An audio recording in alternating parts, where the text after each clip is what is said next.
મહાઠગ બીજેપ group દ્વારા તમારા સાથે અને ઘણા બધા રોકાણકારો સાથે ચીટિંગ કરવામાં આવેલું છે, જે બદલ તમે આજ સવારથી જે તમારો પરિશ્રમ હતો, ત્યારબાદ અત્યારે રાત્રે 9:30 તમારી ફરિયાદ નોંધવામાં આવી સીઆઈડી ક્રાઇમ દ્વારા. સમગ્ર ઘટનાક્રમ શું હતો આપ વિસ્તારથી જણાવશો? સૌપ્રથમ ગુજરાતના બધા જ ન્યૂઝ ચેનલ, લગભગ બધા જ પત્રકારોએ ઇન્ટરવ્યુ લીધો મારો અને આખો દિવસ એ કવરેજ પ્રસારિત કર્યું. એની સીધી અસર એ પડી કે સીઆઈડી ક્રાઇમમાંથી ડીવાયએસપી સાહેબનો ફોન આવ્યો. એમને એવું કીધું કે અમારા એના પહેલા હું ફરિયાદ લખાવો કે પેલાથી ત્યાંથી ફોન આવ્યો સીઆઈડી ક્રાઇમમાંથી ડીવાયએસપી સાહેબ કે અમારે ત્યાંથી તમારી ફરિયાદ લેવા માટે એસબી ચૌધરી સાહેબ, પીઆઈ સાહેબ, સીઆઈડી ક્રાઇમ ગાંધીનગર નીકળી ગયા છે એમની ટીમ લઈને. એ પહોંચે પછી તમને ફોન કરશે, તમે પ્રાથમિક પોલીસ સ્ટેશન આવી જજો. તો પછી એના પછી લગભગ અડધા કલાકમાં હું ઘરે ગયો અને તરત જ ફોન આવ્યો કે સુરેશભાઈ આવી ગયો. હું પહોંચી ગયો. પછી સાહેબે મારું નિવેદન લીધું. એટલે મેં પ્રશ્ન કર્યો કે આ તો નિવેદન કહેવાય, કોપી કહેવાય, તો મારી તો એફઆઈઆર લખાવવાની મારે. તો એમને એવું કીધું કે સીઆઈડી અમારા જે ખાતાની અમુક પ્રોટોકોલ હોય, એ પ્રોટોકોલ મુજબ મારા સાહેબ ખરા એમનું એપ્રુવલ લેવાનું અમારા સાહેબનું, પછી તમારી ફરિયાદ લેવાશે. મેં કીધું સારું.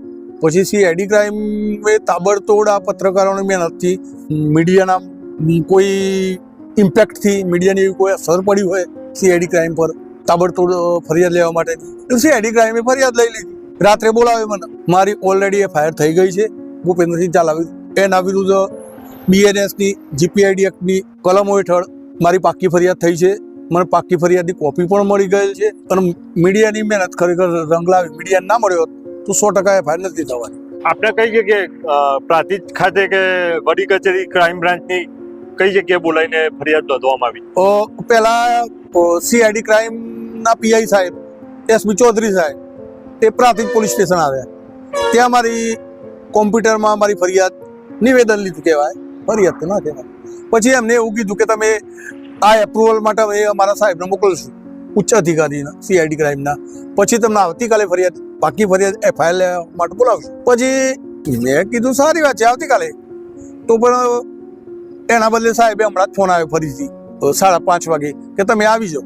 પછી મેં એવું કીધું મારી પાસે એવું વ્હીકલ નથી, ઠંડીમાં બાઇક લઈને આવું તો એમને એવું કીધું અમે પોલીસની ગાડીની વ્યવસ્થા કરીએ છીએ, પ્રાંતિજ પોલીસની ગાડી તમને મૂકી જાય છે, લઈ પણ જાય છે. મારા મિત્ર તૈયાર થાય કે હું મારી ગાડી લઈને આવું છું. તો મેં પોલીસ ડીવાયએસપી સાહેબને કહી દીધું, સાહેબ પોલીસની ગાડી મોકલવાની જરૂર નહીં, મારા મિત્રની ગાડીમાં જઉં છું. પછી અમે મિત્રની ગાડીમાં જઈ ત્યાં જઈને એફઆઈઆર કરાવ. ગાંધીનગરથી એફઆઈઆર થઈ? હા, એફઆઈઆર થઈ. તમને કેવો અનુભવ કેવો રહ્યો અને કેવું અપેક્ષા કેવી છે? અપેક્ષાથી મુજબ જ સીઆઈડી ક્રાઇમે ફરિયાદ લીધી. એકદમ સીઆઈડી ક્રાઇમનું જે વલણ મારા પ્રત્યેનું હતું, એકદમ ફેમિલી બિહેવિયર જેવું કહી શકાય. જનરલી પોલીસ ખાતું જે રીતે વગવાયેલું છે જનરલી, એવું મને સીઆઈડી ક્રાઇમમાં ના લાગે. તમને કંઈક સાહેબના દ્વારા કંઈક ક્લુ મળ્યો કે આ વ્યક્તિ બીજા ગ્રુપના સીઈઓ ભૂપેન્દ્રસિંહને અમે પકડી લઈશું, તમારા પૈસા રિકવર કરાવી આપશું, એવો કોઈ? હા, એવો ક્લુ મળેલો કે આ ગમે તે હશે એને ટૂંક સમયમાં અમે પકડી દઈશું. પણ રોકાણકારોના વધતા મારા તો ખાસ, હું ફરિયાદી છું, મને તો કહેવાના જ ને. પહેલો ફરિયાદી આખા ગુજરાતમાં હું થઉં છું. ગુજરાતમાં મારા સિવાય કોઈ ફરિયાદ કરી નથી. તો પહેલો ફરિયાદી હું થઉં છું, પહેલા પૈસા મને જ મળવાના. ફરિયાદ કોને કોના ઉપર તમે રજીસ્ટર કરાવી?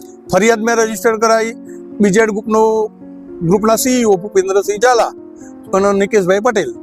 કેટલી ફરિયાદ થઈ? રકમ કેટલી હતી? રકમ તો જીપીઆઈડી એક્ટ લાગે, એટલે અનલિમિટેડ રકમ છે. ના, તમારી નહીં, અનલિમિટેડ રકમ થાય. જીપીઆઈડી એક્ટ 1 કરોડ ઉપર જ લાગે. તમારી ફરિયાદ કેટલા લાખની થઈ? તમે કેટલા રોકાણ કરેલા?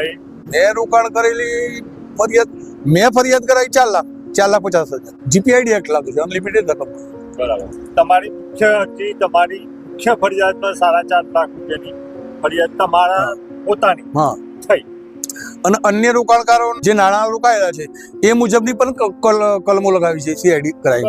અન્ય કોણ વ્યક્તિઓના કયા ક્ષેત્રમાં કામ કરતા હોય એવા વ્યક્તિઓના આમાં રૂપિયા રોકાણ થયા એવી કોઈ આપને માહિતી ખરી? હા, એવી માહિતી તો મીડિયામાં આવે છે ને કે મોટા ભાગે આમાં પૈસા જે રોક્યા છે એ શિક્ષણ જગતના પૈસા છે, બરાબર, બીજા ડોક્ટરનો પૈસા છે, એવું પણ બોલાય છે. પછી પોલીસ કર્મચારીઓના પણ પૈસા છે. પોલીસ કર્મચારી. હા, એમના પણ પોલીસના પણ પૈસા રોકાયેલા છે, એ મીડિયામાં સમાચાર આવે છે. આભાર.